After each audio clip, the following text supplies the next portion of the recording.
Shana Tova. As I mentioned in our worship earlier, the liturgy for Rosh Hashanah evening begins with a poignant prayer spoken by the rabbi or the communal leader, standing before an open ark, pouring out his or her soul to God on behalf of themselves and the entire community. That prayer is called Hineni, the word related to Hineni, spoken by Abraham. And as I prepared for these high holy days, it dawned on me that this is the moment, at least for me. And so I found myself creating a more substantial Hineni for this year in a time of deep challenge and uncertainty. I share it with you now. Hineni he'ani mima'as, v'nirash v'nifchad mipachad yoshev tehilot Yisrael. Here I am, I say before you, O God, playing on the word that Abraham uttered so often in response to your call. The word that let you know that he had not only heard you, but seemingly that he was ready to serve you, to fulfill whatever request you were about to make of him, confident even before he heard his task.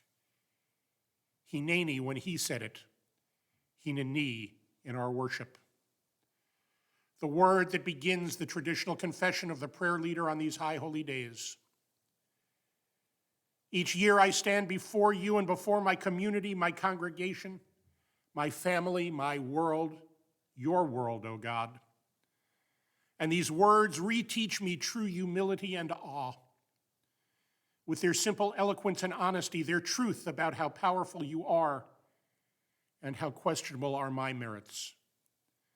So poor in deeds, it reads, I tremble in fear, overwhelmed and apprehensive before you to whom Israel sings praise. Despite this truth that I used to think that I could not admit aloud before them, but only before you in the silence of my soul, lest my community come to think less of me and lose faith in you because I gave them reason to doubt me. Despite the teaching of your rabbis almost 2,000 years ago, that I do not need to live up to the example of Abraham in his Hineni, or of Moses, the one who chose to lead our people from the degradation of slavery in Egypt to the glory of choosing service to you in freedom, but rather that I, like all the rest of your creation, will be judged in the end on whether I was the best Rabbi Steve that I could be. Although unworthy of even that, the text continues, I rise to pray and seek favor for your people Israel and this congregation, for they have entrusted me with this most awesome and holy task. Despite my doubts, the too many examples I have left for them, and for you that others are surely more fit for this task. The task is so challenging, so overwhelming, even in the best of times. But this year, O God, this year, as I stand before you in a familiar location, to recite familiar and well-rehearsed words, I am forced to admit that my Hineni is a poor parody of Abraham's, or even of the best I could have mustered. In this moment, in the midst of a continuing pandemic that again forces me to stand even more alone than usual before you, at least in this physical space, that keeps challenging us all to remain patient and obey limits that none of us wish to follow, that none of us should have to heed. In a world in which violence and hate continue to rear their ugly heads in too many places, in too many ways, both blatant and subtle. A world in which the evidence mounts daily of how we have failed, even to keep your first commandment to Adam and Eve, to be good stewards and caretakers of the world which you have created, into which you have placed us. A world in which it feels we have even lost the ability to know what is true and what is false, what is right and what is wrong, amidst the noise and the fog and the bombardment of data. It is in that world that I stand before you tonight and ask of myself the same question that you called out to Adam and Eve in the garden as they hid from you. The same implied question when you called Abraham each time by name. Ayeka, where are you when you asked it? Where am I when I ask it of myself? Not just the metaphysical question, but this year the physical question as well. Over so many arks containing Sifrei Torah bearing your words, our people have often written, Da lifnei ata omed, know before whom you stand. On this night, O God, it feels as if that is the only thing I know, that I stand before you.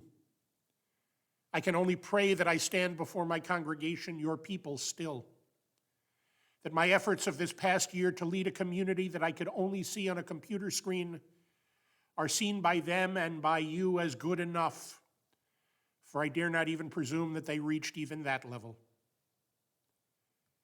It was hard enough to reach this night with the many changing realities and challenges we faced on the way, to be sure exactly where I stand in this moment.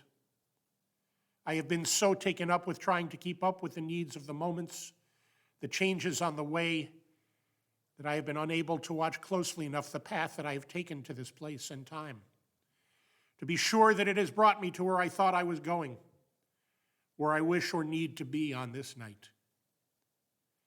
How can I effectively lead my congregation who rely on one like me on nights like this?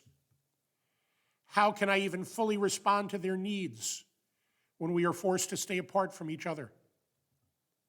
How can I be sure that I am doing your will in shepherding them when it is not clear to me why all these things are happening in our world in the first place? And how can I stand before you on this night with any confidence at all, having to admit these last words out loud, or at least to myself, knowing that no matter how positive a face I put on for my congregation's benefit, that I am not as strong as I want myself to be to face these challenges, recognizing the importance that they hear this truth from me, lest any of them think like me that they must put on false faces or add to their burden by hiding a truth that they are not completely okay either. And so with even less confidence than I have ever had in standing before you in this moment, but with far greater hope and faith because they are all I have to offer, I pour out my prayer to you for myself and on their behalf.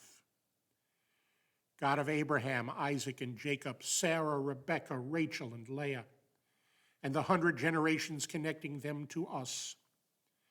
Adonai, Adonai, El Rachum v'Chanun, Eternal One, merciful and gracious, God who inspires awe.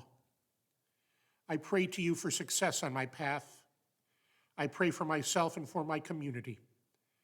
Give them each success on their individual paths and allow us to share enough of the journey together to remain strong and succeed as a community. Not only your light to the nations, but as a light to each other, as we find our way back to each other and to you. Please do not hold them responsible for my wrongs, offenses, or shortcomings. May my words and deeds cause them no shame. May their words and deeds cause me no shame. Accept my prayer as though it were offered by one more worthy than me. Let love be our banner. Let it banish our wrongs. May Israel's strife and misfortunes be turned into joy, renewed life, and peace. Great, mighty, awe-inspiring God Most High, may it be your will that my prayer reach your presence for the sake of the righteous and the blameless, the honest and the pure of heart, for the sake of your glory. Oh, hear all of our prayers on these days with compassion.